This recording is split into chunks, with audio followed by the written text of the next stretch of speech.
Good evening and welcome to Estuary TV News. In tonight's show we're going to be taking a look back over the week's news, and joining me in the studio is Nigel Lowther, editor of the Cleethorpes Chronicle. But first, here's James Dunn with the news headlines. Hello and welcome to Estuary TV News. In the headlines today, the council leader hits out at irresponsible chalet owners after a tidal surge, and seals at Donanook are getting a helping hand.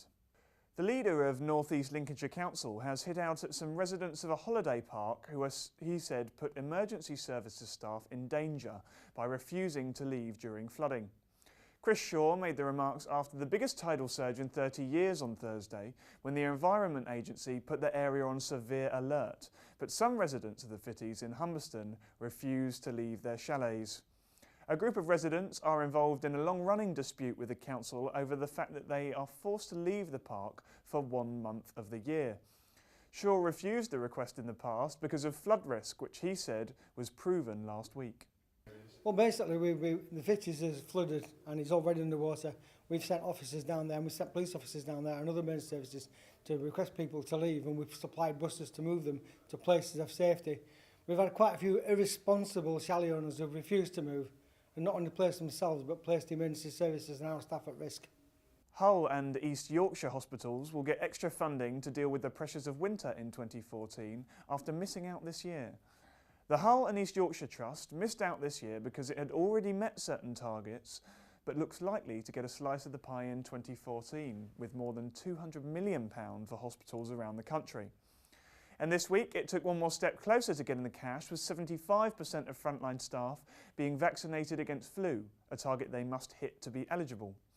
Carol Hunter, Head of Occupational Health, said that it will not only protect people who care that come into contact with infection every day, but also their co-workers, friends and families. Sexual health workers have warned young people not to be complacent about sexually transmitted infections such as chlamydia. High-profile promotional campaigns and TV shows have helped reduce the stigma surrounding sexual health, but infections can still lead to long-term problems. That's why Sexual Health North East Lincolnshire is encouraging people to visit on their regular mobile clinics or book an appointment at the Stirling Street Medical Centre in Grimsby. Chlamydia is one of the most common STIs in 16 to 24. If it's left untreated, it can cause serious health problems like infertility. We have clinics on every evening, walk-in clinics, and we have appointments for young people to attend. Dragon's Den contestant Levi Roots offered words of wisdom to local businesses at the closing event of the Mastering Business programme.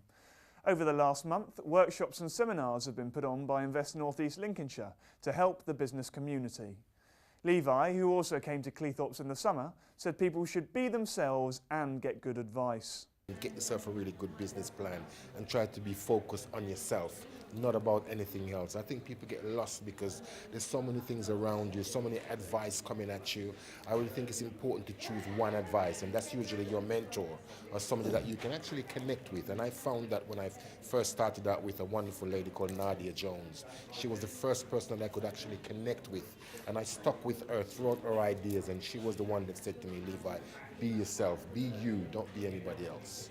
Steelworks staff have donated £500 to a newborn intensive unit which cared for one of their sons. Tata electrical worker Matthew Walters said he could fit his son Joshua in the palm of his hand when he was born 11 weeks early, weighing just over 2 pounds. Joshua is now 4 years old, but his dad's never forgotten the care they received in Scunthorpe Hospital. So when he and his colleagues were given a £1,000 bonus for having a clean safety record for 2 years, they split it between the hospital and asbestos support charity. Matthew and partner Gemma Kilmore said it was their way of saying thank you. A Hull MP is petitioning Parliament to save the threatened Ennerdale swimming pool in Hull North. The petition already has more than 2,000 signatures, and Diana Johnson, MP for Hull North, has now asked the Commons to urge the government to save the pool. Ennerdale will close in March 2015 unless the council can find some extra funding to keep it open.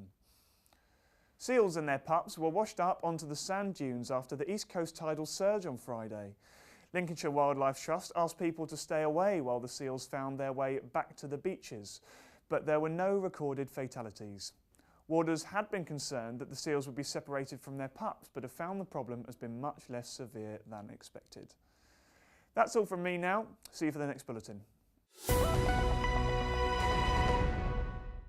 Tonight we'll be looking back over the week's news and the issues that have been raised, and my guest is Nigel Lowther, editor of the Cleethorpes Chronicle. Nigel has been in charge of the newspaper for nearly 6 years now.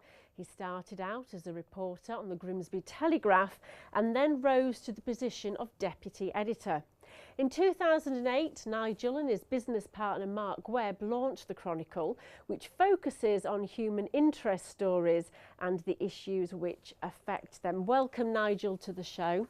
Thank you. Now, what's caught your eye today in all our papers? Well, I have to look at the Cleethorpes Chronicle first of all, I think, Emma, don't I? So, yeah, this week we've gone on the warning on council tax. Yeah. Which is the council leader Chris Shaw saying that for the first time in 5 years that council tax may rise next year. Okay, which and just show that headline there, warning on council tax. I mean, this is it. The council, it says in your article that there's likely to be a deficit of 2.7 million or even 3 million, isn't there, if the tax is frozen? If they don't increase it. Yeah, so what, I mean, that is, I suppose, after a 5-year gap, that's quite serious for people, isn't it? Well, I think what people will be interested in is how it impacts on the front line, on the services on the front line. And, Yep. you know, the council, I think, is doing its best to try and protect those services, but Yes. there's only so much that it can do under enormous pressure Yeah. and cutbacks from central government. Mm-hmm. I mean, when you think that, you know, it says in that piece that the council's revenue in 2010 was 140 million, and in 2017 it's only going to be 60 million. You can see the scale of the cutback that the council are having to make, and that involves some very, very difficult decisions. It does, like you say, it is going to affect people, possibly waste services, education. There's going to be a mix in there, I presume, isn't there? Well, do we know at this stage? Well, what Chris Shaw is saying there is that they're going to try and protect actually the you know the bin people, Right. you know, and key environmental services. That's what they're aiming to protect, those frontline services. But you know, we just don't know. I mean, obviously, a lot of back of house things that maybe people on the streets don't see, but are still important. They're the areas that are going to suffer. Yes. And talking about the frontline services, of course, in the recent days, we obviously have had the floods across both Absolutely. northern Lincolnshire and East Yorkshire. People have been out there as part of the whole recovery, haven't they? Yeah, I mean, council officers would have worked enormous hours in the past few days.